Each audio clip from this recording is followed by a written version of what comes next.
என் பேர் தேவி. 10 வருஷம் வேலைக்கு போனேன். அப்புறம் டிஃபன் கடை கிடச்சிது எங்களுக்கு. அப்புறம் டிஃபன் கடை நானும் அவரும் சேர்ந்து பார்த்துக்கிட்டு இருந்தோம். எங்கள் வீட்டுக்கார் பேர் வந்து சீனிவாசன். அப்புறம் 12 வருஷம் முடிஞ்சு அப்புறம் ஒரு ட்ரீட்மெண்ட் பண்ணணும். அப்புறம் 2 பாப்பா கிடைச்சாங்க.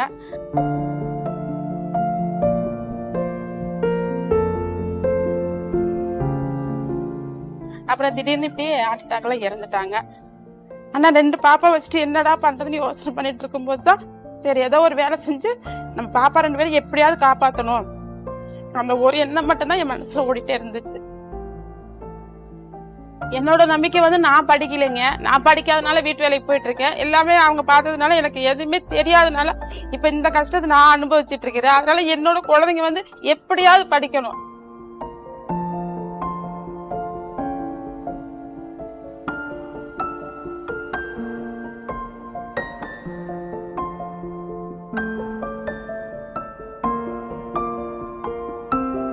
அவங்களுக்கு என்ன தேவைகளோ அதை மட்டும் பண்ணணும்னு நினைக்கிறேன் நான். அவ்வளவுதான்.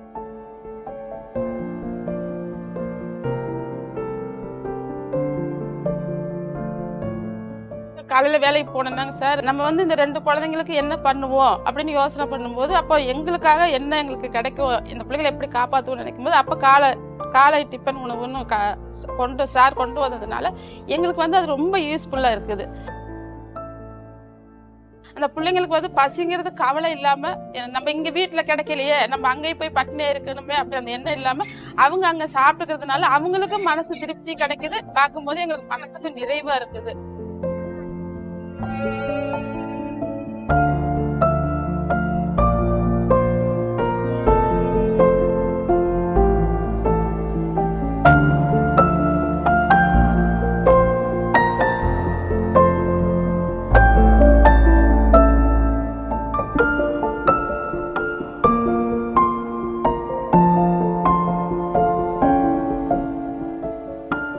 காலைல என்ன தேவையோ அதை நம்ம பண்ண வேண்டியது இல்லை. அவங்களுக்கு என்ன கிடைக்குதோ தங்க சாப்பிட்டுக்கிறாங்க.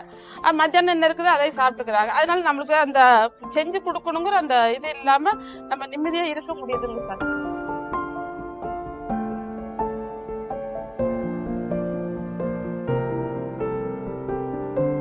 எப்பொழுதுமே யாராவது இந்த படிப்பு செலவுக்கு உதவி பண்ண மாட்டாங்களா, அந்த ஒரு ஏக்கத்துலதான் நான் காலையில எந்திரிச்சு வேலைக்கு ஓடிட்டே இருக்கிறதுங்க.